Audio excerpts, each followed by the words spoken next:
I have returned from my break.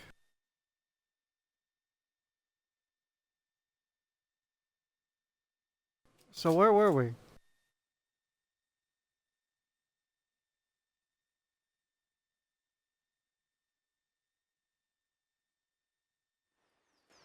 Cad knew after getting grieving mother, The I think. stones and the spirits in this place have begun to heal. Should probably talk to Durance If and doubts and curiosity plague you, you're skidding your knuckles on the wrong door. should probably talk to Durance and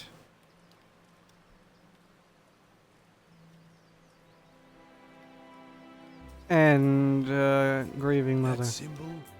The God Hammer. The 12 circles are a sign of the dozen on the bridge, and the dozen of us that let the hammer fall on them, bridge, God, and all. If there's a symbol that is unlikely to ever fade, it's that one. I thought it might be the last the staff would ever hold. I was holding it that day on the bridge when Aethys fell. It was the spark put to the God Hammer. Might be the last light that touched Aethys before the pyre ate him. I suspect the answers will seed more. It was a weapon of Deerwood's people, a symbol of their independence. It saved the Deerwood.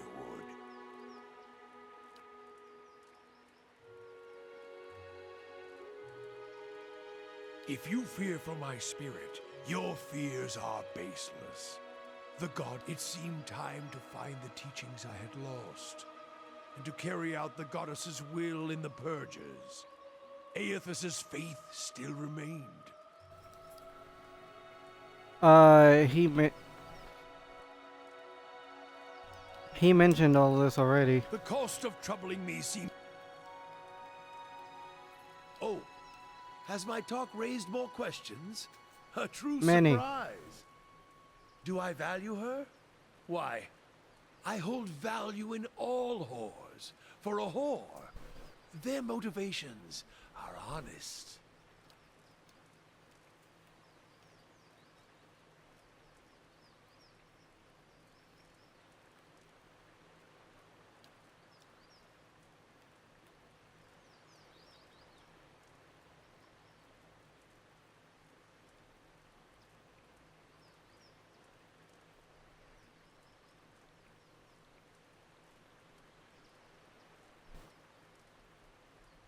Well, you don't exactly fight the gods. It don't work.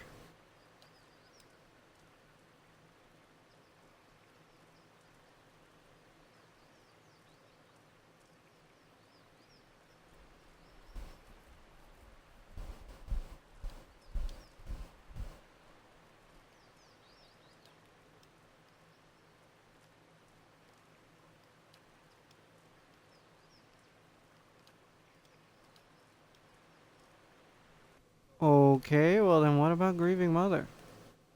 Your mind comes bearing questions, Watcher. Many.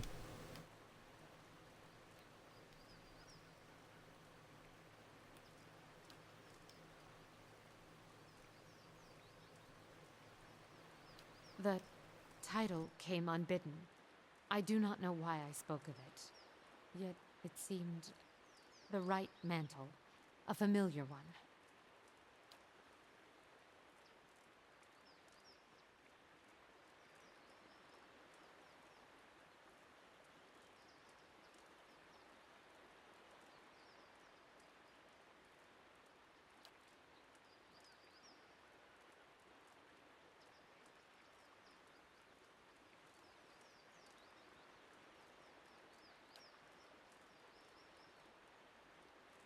Their eyes see me, but their minds will not remember past the call. My face is like the call of a newborn, hiding the face beneath. And for my body, I am able to wrap myself as a mother cradling her child. I am here, as you see me, but to them, their eyes see only the cloak that I wear, a peasant mother, dirty, shabby, not worth knowing. I really don't know how that works, given that you blow people up with your mind. As a watcher, you see more than others.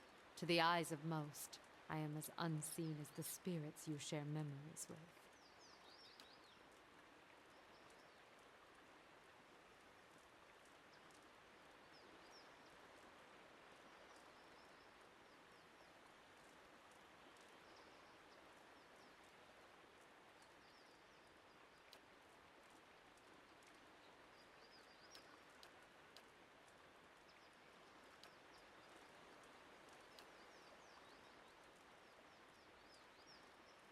I do not know.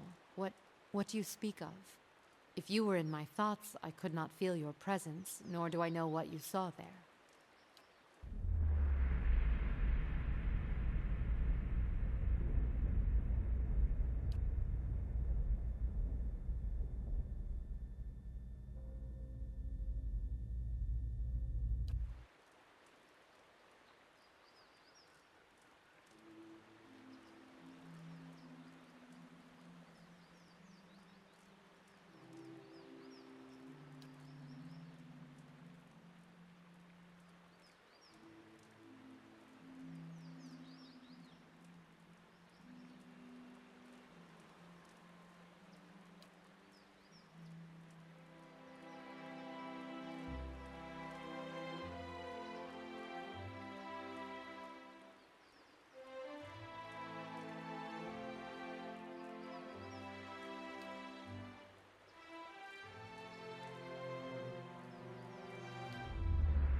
Oh, we've done this before already.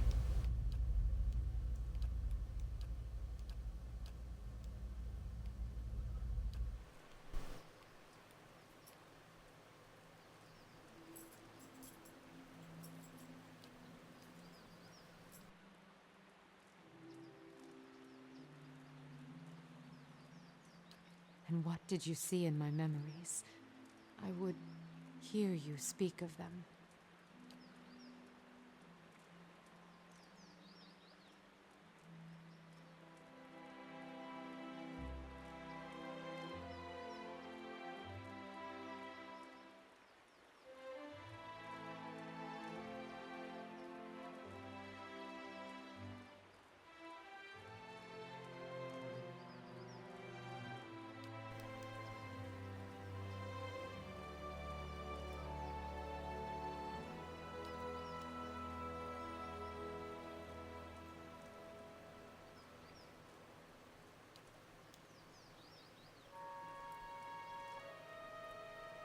Tell Confusion. me what you saw. Show me what you saw. Where were you?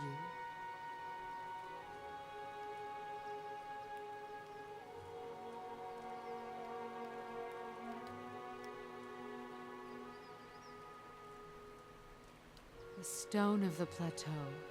Its color. Tell me its color.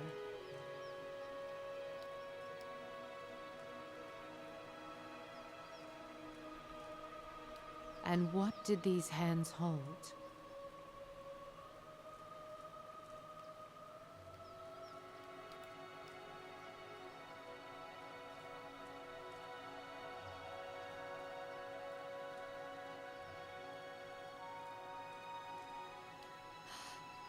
It was the birthing bell you saw. Has it been so long? Have I forgotten so much?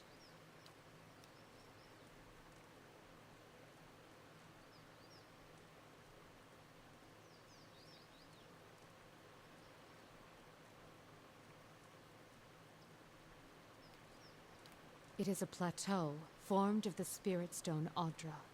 At its top is set a great bell, cradled in the reaching arm of the plateau.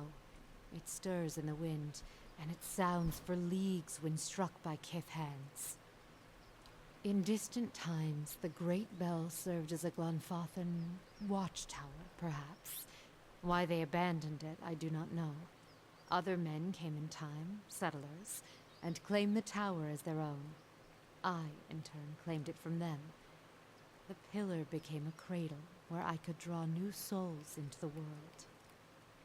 Yes, yet I believe you only saw a small part of the birthing ritual.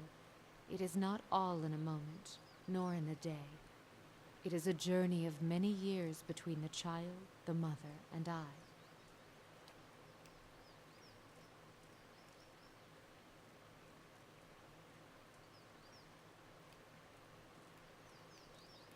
The ritual was one of many steps. It took many tens of years to carve them, but always the child's thoughts were there to guide me from the moment it began to awaken, to the 3 seasons within the mother, to the birthing day, and the years to follow. The child's thoughts, that is where it began. The expectant mother, I could often sense her thoughts, and those of her child, before she could. I would soothe her, free her from the panic of questions. I would sound the memory of the birthing bell atop the plateau in her mind, letting the memory of the vibrations fill my thoughts and hers. Often, the child's soul could hear it too, so the sound of the bell echoed in the mother's thoughts.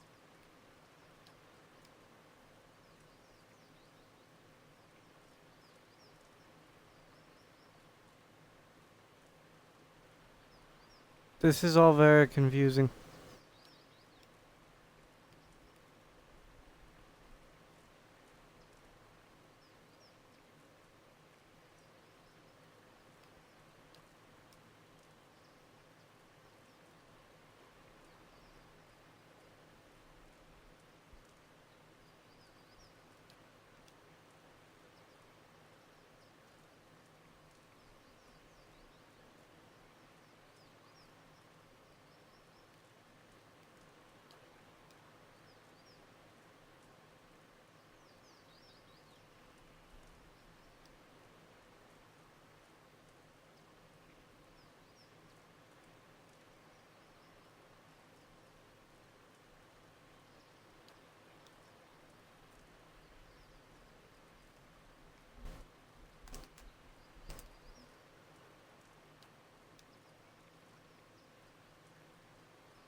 You got that right.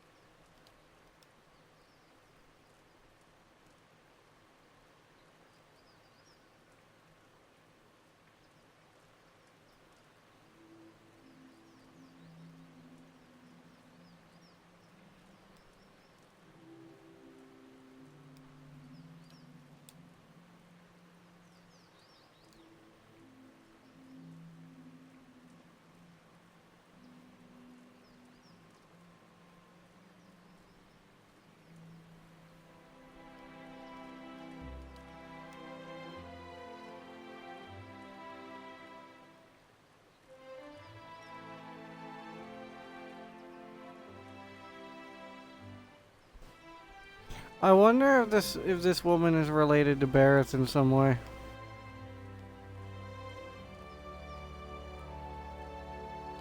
Many would come seeking their child's future, or a reading into the child's past, the lives its soul is said to have lived.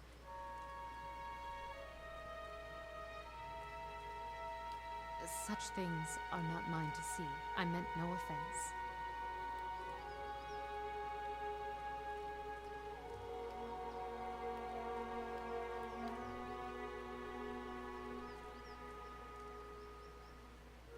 I was something else, but because the title Watcher was cast on me. The word carried a weight I had neither earned nor deserved. The world seems filled with such titles. They distract, I think, from the actions of the person, from their strengths. The world has many corners, and in some corners the name Watcher is more known.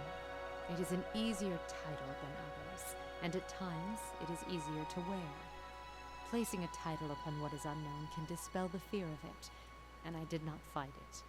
I even believed it true, though I knew little of the ways of Watchers. It even granted me strength. I was able to see the thoughts of others, shape them, and help guide souls. Watcher seemed enough, and the name seemed to matter little in the light of one's acts. So is she actually another Watcher? I drew upon the present. I felt the soul of the mother before me, and used that to tell the child's path, to give it a voice. If only the thoughts of the mother and the emotions that lie beneath were mine to impart. I did, and so I used that as the telling of their child's future.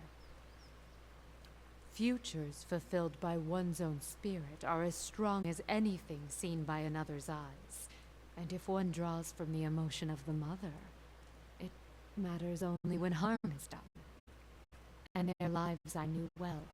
I could weave their lives, their thoughts over time, to the mother, to the child, and once the child had been born, was sheltered, I could relax the threads of thought until the child could stand on its own. This is my calling, to show them the life I see before them, and even greater, make them believe it. Even the most strongly worded tells may not be enough to save a child and allow it to be born. If I have the strength to strip away the stem of a mother's spite to expose kindness, weave nurturing from disdain and neglect, then that is my calling. And with the weight of Watcher behind my thoughts, these tells gain strength. Strength I never possessed on my own. They believed. And what they believed became the truth. With each child that was set upon that path, the title of Watcher became stronger. You must understand, without such weight upon my words, many lives would have been lost, drowned, cast in the lake beyond the bell. Now the trail to the lake is lost and reclaimed by the forest, as was meant. A Watcher was not there to look over us, but it was a Watcher that saved them, and with a Watcher's strength, children were born, were cared for, and grew strong. What use is a frightened will when a spirit is at stake? Would you let the fears of a mother end her newborn's life? You felt it in the memory, the weight of it, the importance of the child's life. It was a memory we shared.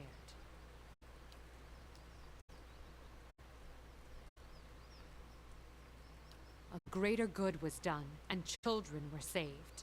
It is a choice you may be forced to make one day, and when faced with it, you will make the same one. You know, you're probably right. This choice is not yours to make, Watcher. You will do as the world needs, as its children need.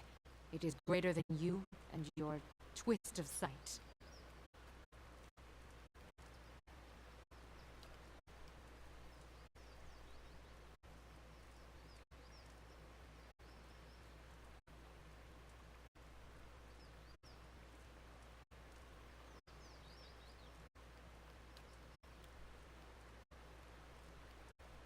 It is because I once... You said this already.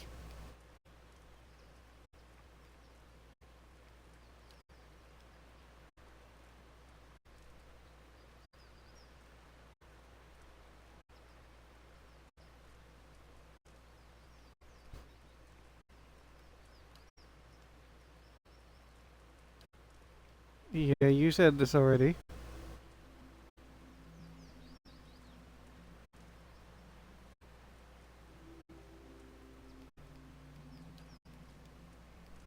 And I you.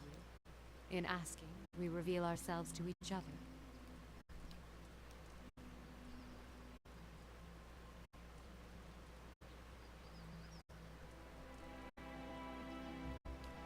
is a question for you, not I. That is not my name, although if you wish to hang the title on me, I cannot stop you. Is that what you see when your eyes fall upon me?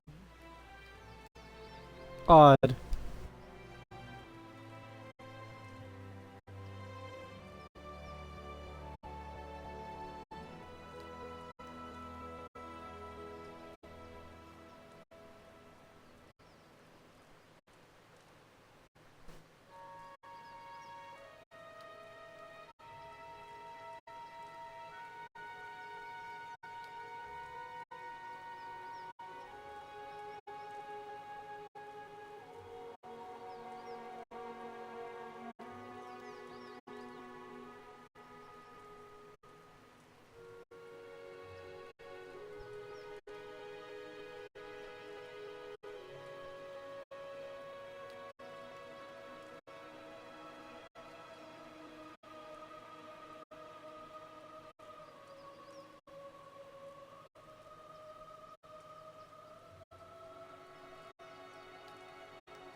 That is morbidly disturbing.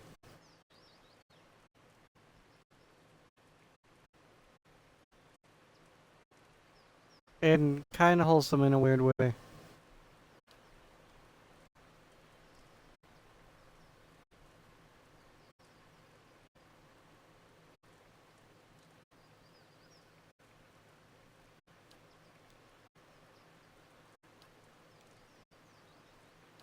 The birthing bell.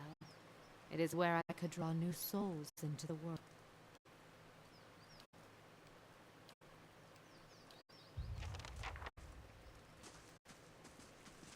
Okay then. That was a lot of words.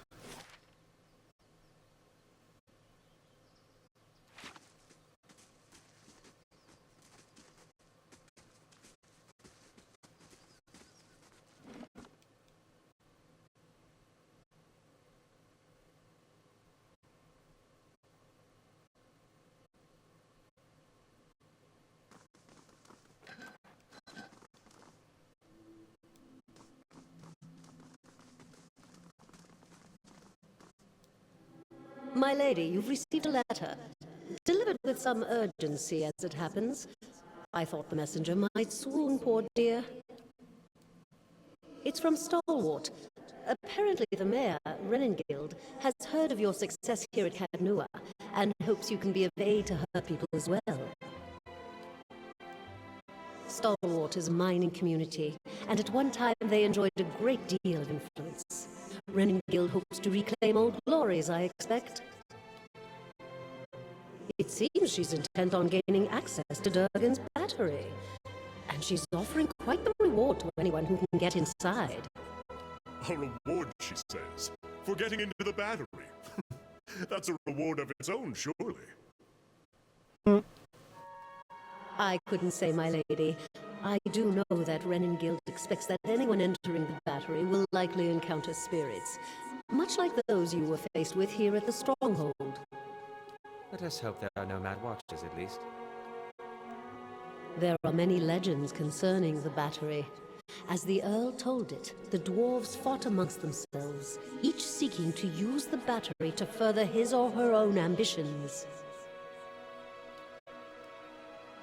Greed and cruelty brought down the battery, and now the spirits of those same dwarves roam the halls.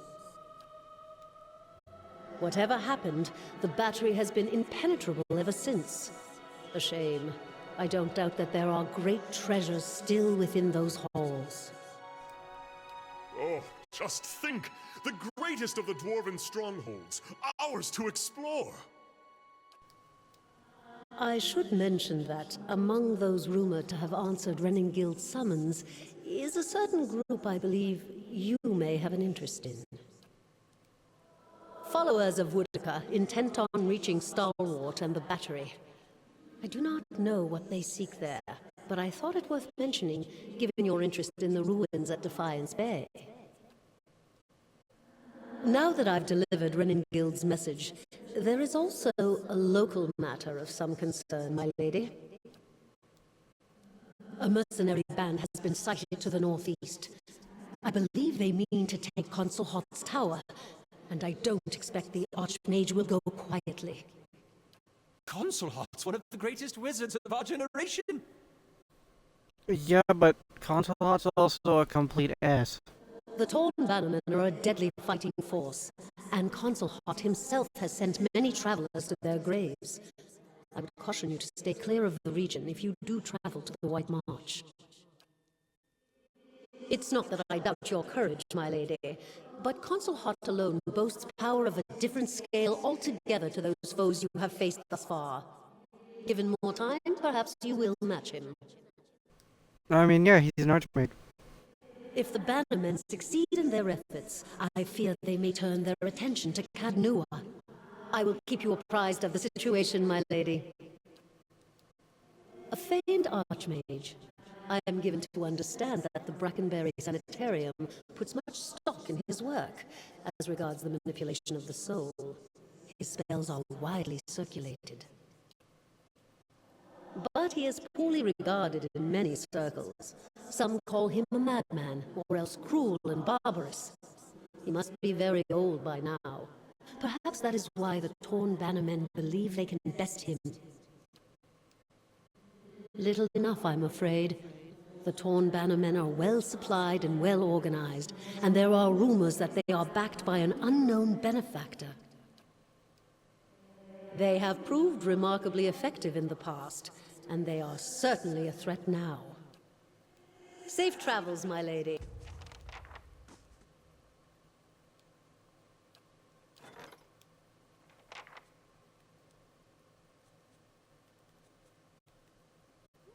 When is the upgrade being finished? 4 days.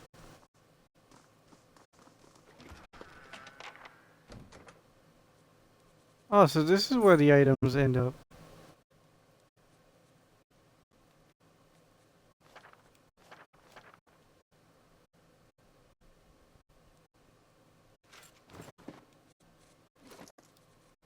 What the hell are these items?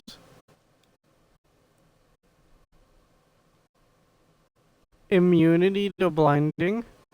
Interesting. I think I'll give that to the Grieving Mother, because I don't believe Cypher stuff is affected by accuracy, but I could be... I'm probably wrong.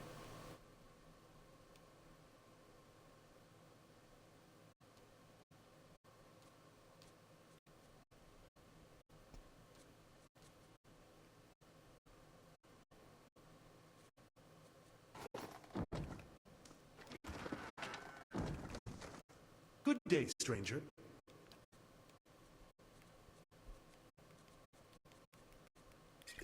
Sir, buy things.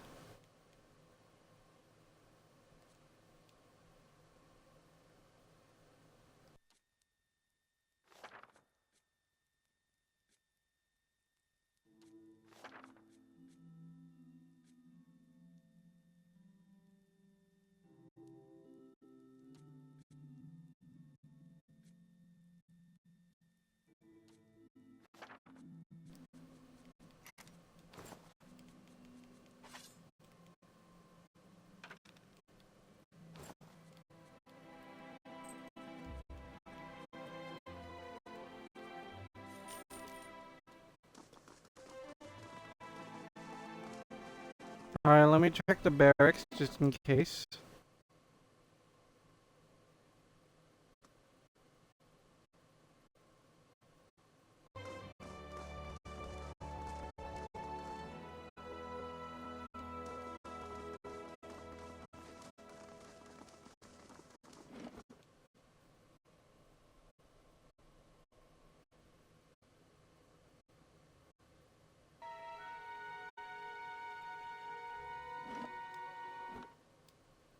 Didn't I fix the library, or am I mistaken?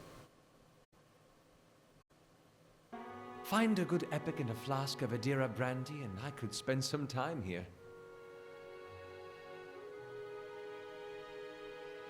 I would certainly hope so, Chief.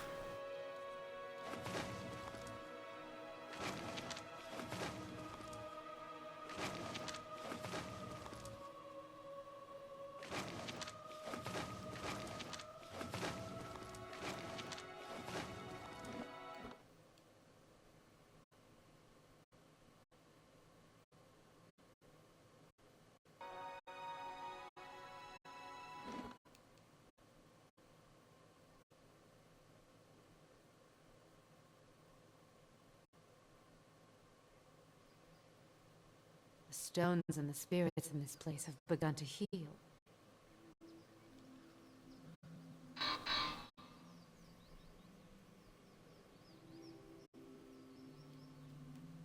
Well, the other place is Bright Home.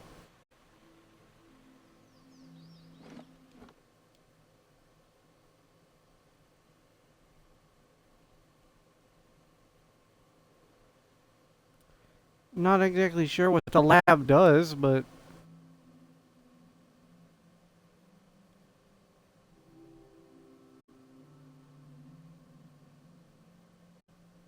nothing from the looks of it other than giving a buff of some kind, I'd imagine.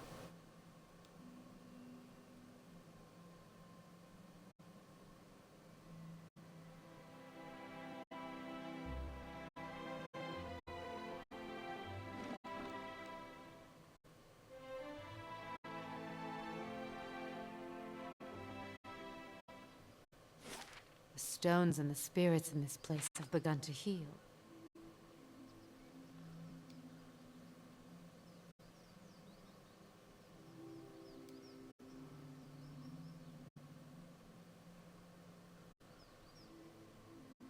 Given that these people are physically here, like you can see them, I have a funny feeling that this place is gonna get attacked later.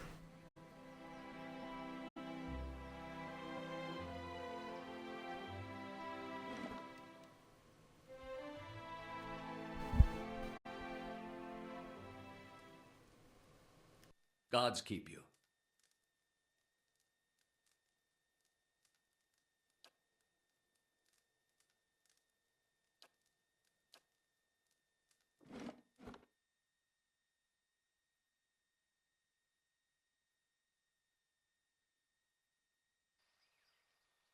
The keep's coming along nicely.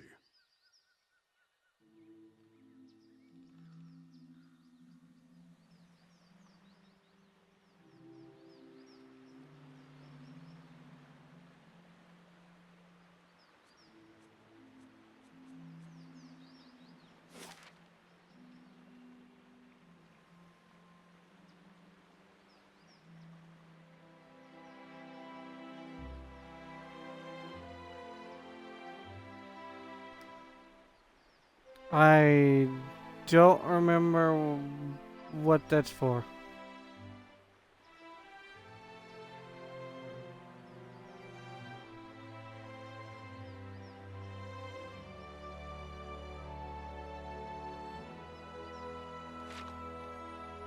In any case, I apologize for cutting this one short, and that it was mostly dialogue, but I gotta sleep. Thank you for watching.